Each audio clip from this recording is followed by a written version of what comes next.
Welcome to Equipped, a podcast by Connection Church. My name is Jordan Thigpen. Today I'm joined by Justin Jackson. Welcome to the podcast, my friend. What's up? How you doing? Good, man. We are here today to talk about Justin's journey with starting a Connect group and now multiplying a Connect group and sending someone out of his. And so I want you guys to get to know him a little bit. It's a great buddy of mine.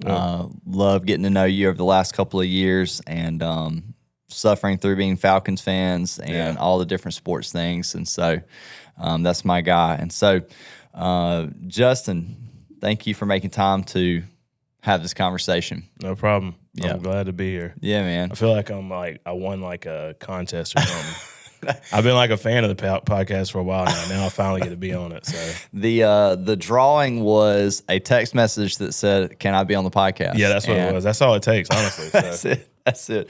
We are a very low bar podcast. It does not take much. Just hey, are you interested? Do you want to be on? Yes, absolutely. So.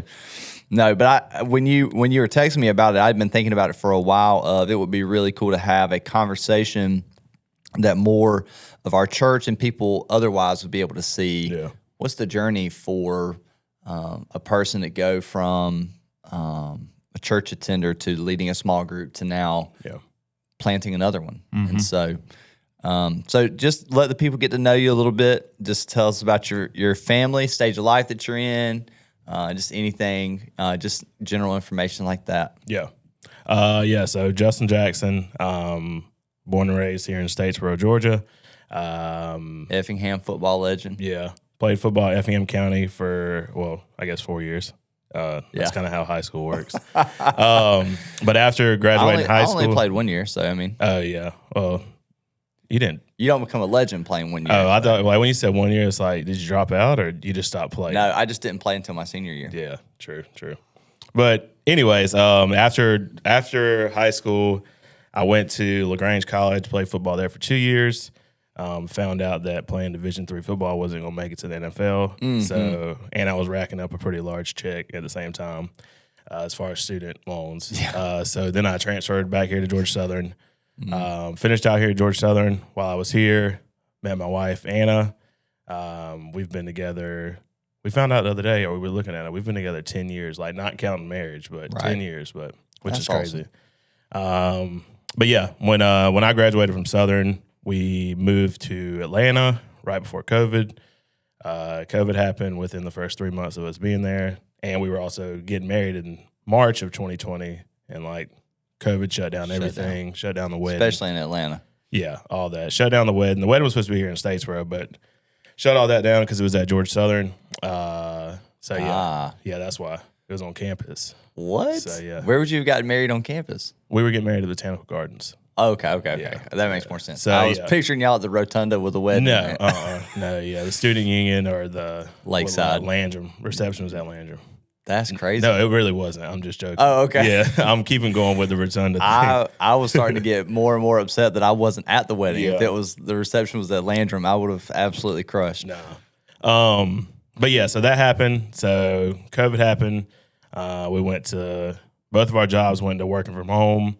After we worked from home for a year, we decided, we want to move back to States where we're tired of living in Atlanta. So after about another year, 2 years in Atlanta, we decided to move back to Statesboro, kept our same jobs. So yeah, that's how we got back here to Statesboro. I will say when we were in college, we came to Connection kind of off and on. Like if we came to church on a Sunday, we were coming to Connection, but it wasn't like regularly attending. I got you. But yeah, that's kind of how we got back here. And now we are permanent here in Statesboro. I have 3 kids, Virginia, Jet, and McKay. I'm sure if you watch the podcast, you probably see my kids running around here. So yeah, they're a little rambunctious, but love them to death. They're the best. Yeah. Gosh, Jet makes me laugh. He's just the man. Jet is Jet. The most appropriately named human of all time. No doubt. Just an absolute stud. Yeah. Future A-back for some wing T offense. It's got to be. Got to be. Yeah. Got to be. Well, that's awesome. I think I remembered how you and Anna met. I just didn't remember that it was while y'all were here at school. Yeah. So it was back in the day, you know, in our worldly days. It was back in Nats Landing. Yeah. So, yeah. Nats. That's great. Not everything survives Nats. Yeah, but we did. Y'all did. Yeah, there you go. Yeah.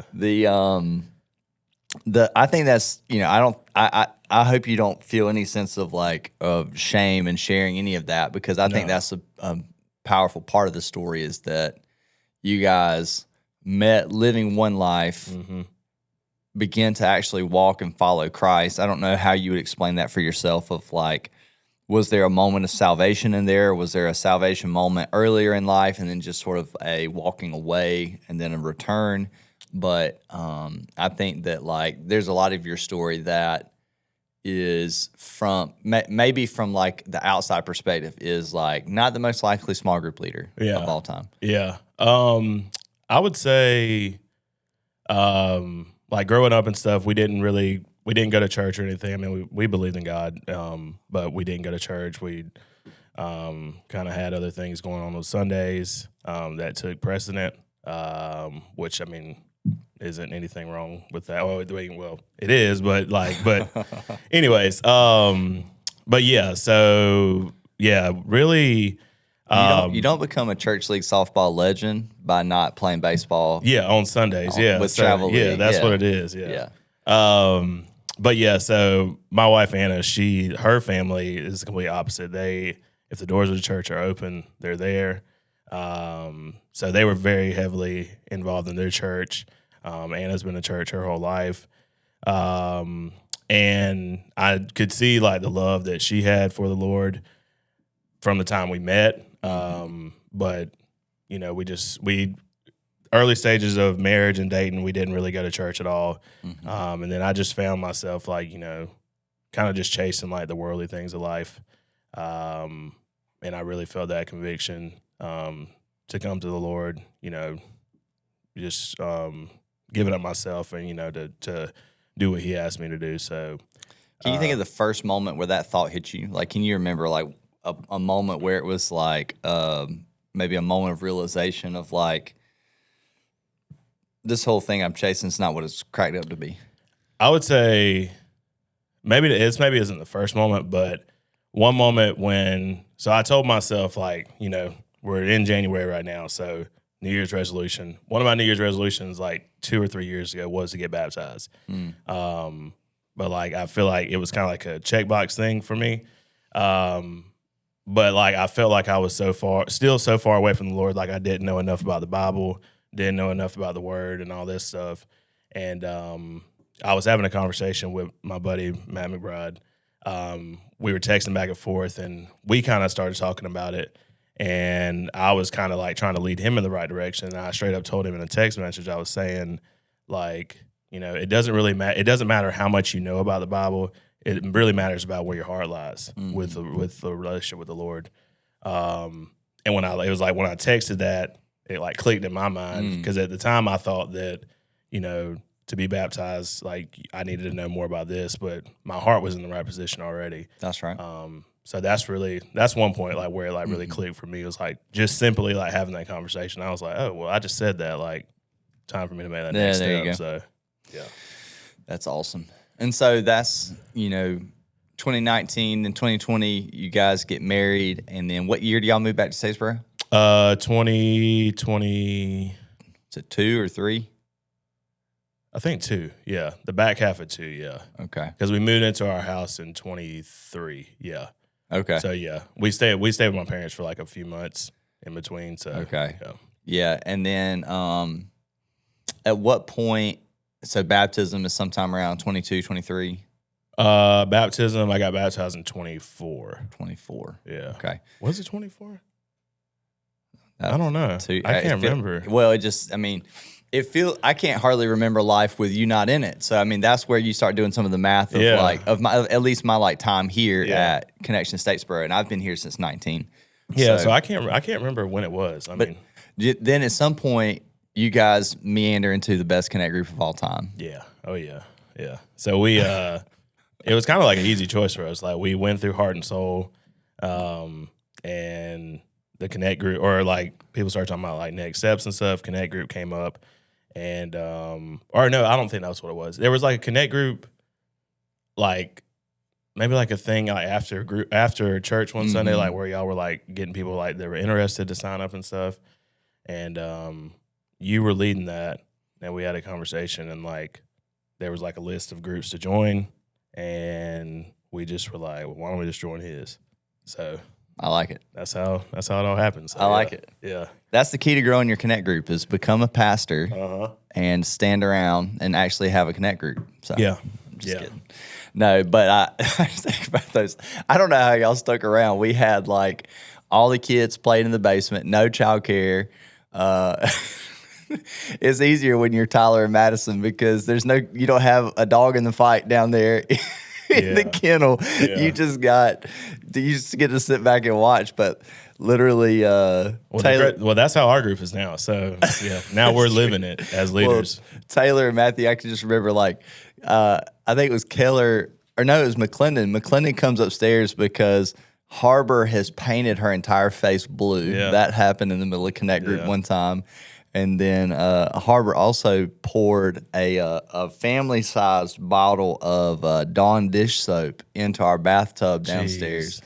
And somehow you guys stuck around. Yeah. Guys, we got it out of the mud for sure. Yeah. It was good. We loved every minute of it. Yeah. And y'all only had Virginia at this point, I think. Yeah. And maybe Jet was on the way. Yeah. Jet was born in – here I go again. Jet was born in 23. Yeah. Okay. So, yeah. So, y'all came to a group in what, like 22? Yeah. Somewhat. Yeah, the math on this when we got back from Atlanta, that was when we told ourselves like we wanted to get more involved in the church and all that. So that makes more sense. Yeah. I think I remember that now. We would talk about like y'all still living maybe with your parents or something, and y'all kind of being in that transition between. Yeah. So anyway, but y'all moved back, and that really catalyzed like taking next steps. Like you guys went through Heart and Soul, you got baptized, y'all joined a Connect group. Yeah. How long? Like, we're me and you together. We've already proven the math ain't math. The math ain't math. Not great with the calendar. What? How long were we in group together before y'all multiplied out? All right, let's look. So we started our group in November of 24. Okay. So yeah, I do know that. Okay, so year and a half, 2 years, maybe something roughly. Like that. Yeah. Gosh, it just flies by. It's crazy. It does. What clicked for you? Like, what was there a moment where it clicked? Like, because all of that, you would still say, in the grand scheme of things, relatively new to deeply walking with the Lord. Yeah.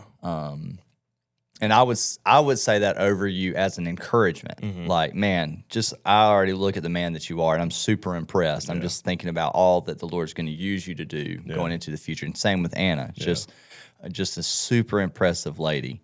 And there's just so much more ahead. Yeah. But what was the moment? Was there a moment or was there a thought of like that, hey, maybe I could do this too. Maybe I could lead a small group. So in the beginning when I first came to the group, no, there was no way. Like I know for me, which I'm sure this is like a lot of people within the life of, our church or maybe even like groups anywhere else. I was basically drugged there by my wife. Mm-hmm.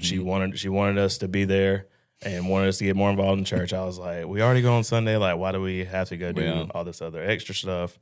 But that's not the position to be in at all. And then, we started coming to group and we would sit in on group and stuff. And like the thing that really got us, which I think I'm going off topic, but the thing that really got us was like being a group and not having anything to say. And like that was kind of discouragement for us. We're like, well, we're not fixing to go in there and not have anything to say. So we just continued, like we grew, but we grew like, by like a little embarrassment and stuff. Mm-hmm.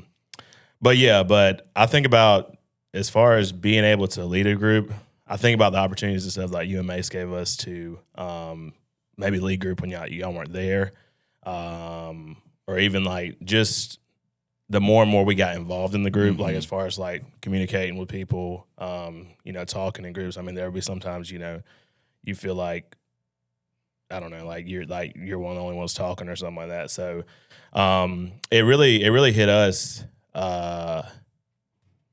after like about a year when we had a group and we were like, because we loved everybody that's in everybody that was in that group, which we still love them.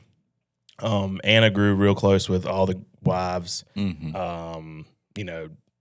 I think the only guys in there were me, you, Tyler, but we held it down too. We held it down too. Absolutely.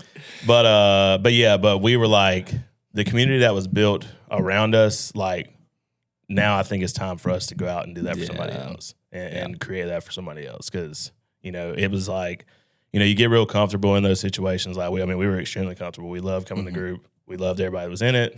No reason to change, but the Lord needed us to change for that reason. And I think what you said there is really important of like that like there it wasn't some like I didn't sit down and have some like big teaching conversation of here's how you lead a connect group or really anything like that. It was I think everybody has a different curve of growth. Like I think for some people it's the content maybe, like the what does the Bible say? Yeah. And I think it's probably a little bit more of your growth curve of beginning to walk with the Lord and have some sense of clarity of what is the message of the Bible and what are we trying to get people to in discipleship.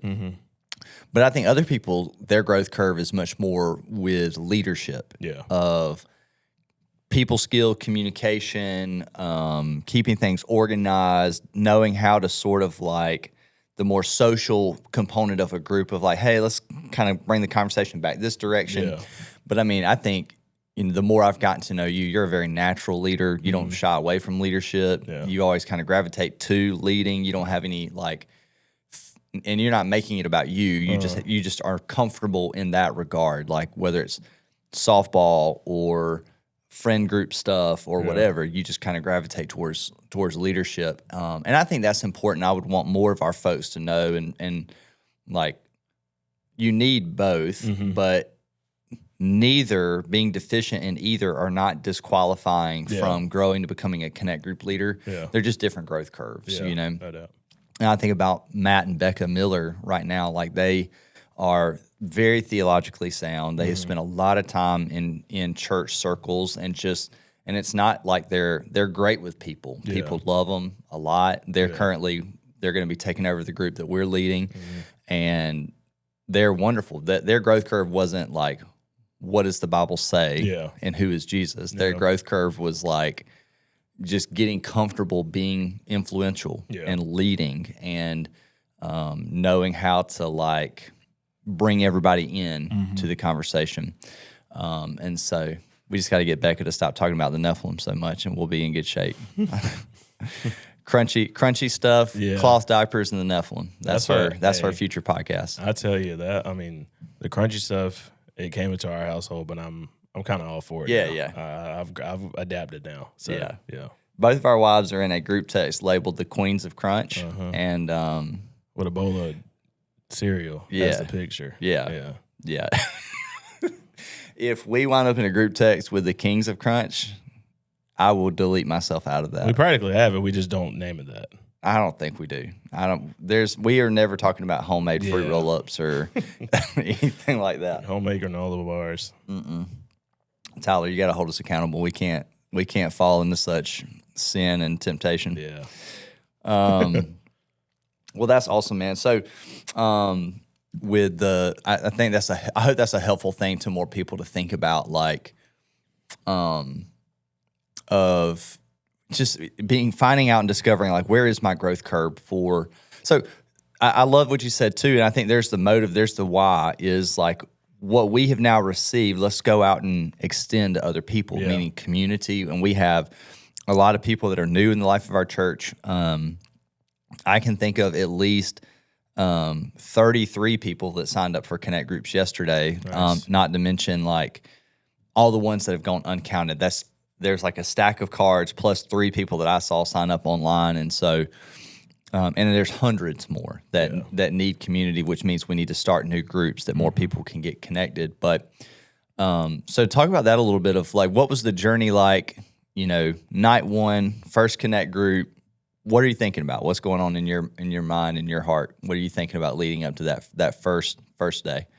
So leading up to the first day, like even before we were when we started, and when we started having people sign up and stuff, like the first couple people were like some of our closest friends, and like me and Anna, we had discussions numerous times. Like we said, like we just don't want this to turn into like a friend group, like with a bunch of people that we already hang out with, kids' birthday parties, all this stuff. Mm-hmm. And I remember us having a conversation one time about it, and you told us like, like don't look at it as like a discouragement or like that it's going to be a bad thing. Like look at it as a blessing. Like you're only going to grow now. Like your friends that you've had for so long, you're going to grow with them spiritually. Mm-hmm. And I mean that's definitely what has happened. Like I mean, me and Matt and Ryan and them, like I mean, we've been best friends our whole lives and stuff, and we've been through all different seasons of life, like living together in college,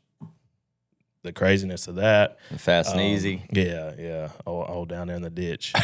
But yeah, like now we're in like a season of life where we're growing close to the Lord, which is like this is definitely the best season of life we've ever had. Like so, but leading up to night one, it was a little nerve-wracking. Like, we didn't really know who was going to show up. We sat there for a minute, and we thought we might be the only ones.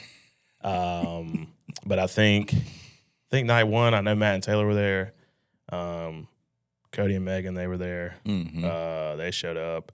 But yeah, like we didn't really go into it with any expectations. Mm-hmm. We were just gonna try to not imitate, what you guys did, but I mean, we were rolling with the 412. Yeah. Started doing it and stuff, and we definitely have had some bumps in the road. Like we've had to have some conversations, and just getting everybody on the same page and stuff. But I mean, I wouldn't trade it for the world now. So yeah. You guys got an awesome crew of folks. Those are been some fun people to get to know. Mm-hmm. I saw Red yesterday in the lobby, said saying hey, good morning. It's just that seeing him continuing to grow and all. And so what would you say has been the hardest part about being a Connect Group leader? The hardest part about being a Connect Group leader, honestly, it's probably the kids dynamic of it. Mm-hmm. I would say. Like we do it at our house. We don't have any babysitters, so it's kids nonstop running throughout. Like I think as a group, because not any of us that are couples, we didn't just have one kid. Like we all had more than what we are. Like 2 or 3 and stuff. So, so the kids like they run throughout the group and stuff. They'll run in there. There'll be some crying. There'll be some just being loud, banging pots and pans and stuff. But I think that's in all of it, like that's a little God wink at the same time. Like those are still our blessings that He has stored upon us. And it can be very chaotic at times, but also at the same time too, like I feel like in a sense, how we need the community, like as believers, like growing closer to the Lord, like those kids are having community as well. Right. Like, and I would only want them to grow up with kids whose parents are pushing them to follow the Lord and stuff. Yeah. So I would say the kids dynamic of it, we try different tactics every week. We're looking forward to the cold weather to go away, so we can put them outside. Yeah. On the trampoline and close them doors. Yeah. Yeah. Close the doors. Yeah. Oh man, I feel you. Yeah. So you guys have been meeting for some time. The group continues to grow. What's the moment when you guys kind of realize it's time to multiply? I would say the time that we noticed that it was time to multiply is, so we we actually bought some bar stools from Tyler and them. And when we started getting third row seating in our house, it's a stadium seating in the living room. When we started getting nosebleeds for Connect Group, that was when I knew it was time to multiply. That's great. No, but serious note, I thought when we became Connect Group leaders, I thought Matt and Taylor could already be Connect Group leaders. Yeah. So, a year went by, and I kind of pushed them about halfway through, brought it up, and they kind of like, yeah, like it sounds good. But then I kind of got some help from Russ, and we kind of backed him in a corner and stuff, and got them. But yeah, that they're gonna be awesome. They're awesome people in the life of our church already, and so many people know them. So yeah, it was time for them to do the same. Yeah, Matt and Taylor, they're the best. We've brought them up a couple of times. They're just wonderful. They're just incredible people. Matt does so much to care for children in our community as a SRO that is never going to get seen, recognized, talked about. Yeah. And when he shows up for like discipleship, he talks as if like he's at such a humble place, doesn't know anything, needs to grow. But like a guy that just exudes the joy of the Lord. Yeah, if people were following along with the chronology of it, like Matt and Taylor, who encouraged you guys to get into a group, to come to church, to be part of everything, and then they multiply out, and you're their Connect Group leader for a season of time, and now they're going out to start a group. But it's been so fun. I remember I did their like heart and soul follow-up meeting in one of the KK rooms before Connect Group one night, and just to hear their story and they've had folks that they've sought to like minister to and care for, and we've been on the phone to talk through some of those things, and there's just been a lot of fun stuff that came out of watching their journey. And then their baptism moment at Connection at Clements, off the chain. Holy smokes. It was good. Yeah. Just to watch that, man, that was just so beautiful, so powerful. They were the very last people to get baptized, and to see like their their embrace and tears and all, like, man, just so good. But so they're multiplying out of the Jackson Connect Group. Yep. When did they get started? I don't think they know yet. Okay. Yeah. They I know Russ told them he was basically giving them the keys like after we had the community Sunday thing yesterday. But yeah, I think we want to do them a little send off thing first, but I would say some point in February they'll be up and rolling. So that's awesome. I think that's great. We try to encourage our Connect groups to do that, to have some type of like celebration in multiplication of sending them out, not like all right, well, see you later, but actual like because it's for the other people in the group that we're trying to celebrate that this is a big deal. This is a good thing, and so I appreciate y'all taking time to do that. If you were given Matt, and really that's just a placeholder for any potential new small group leader, if you could give them sort of one parting lesson, what would you want them to know?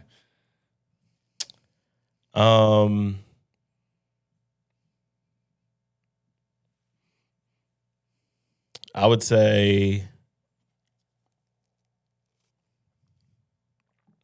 to trust that, there will be fruits of your labor.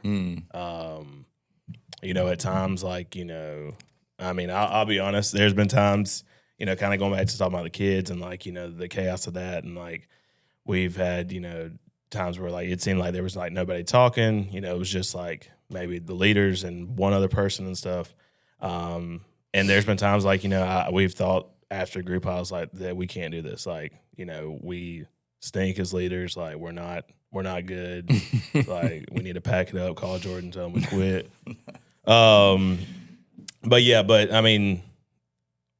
Throughout the year, so November, so a little over a year of having a group,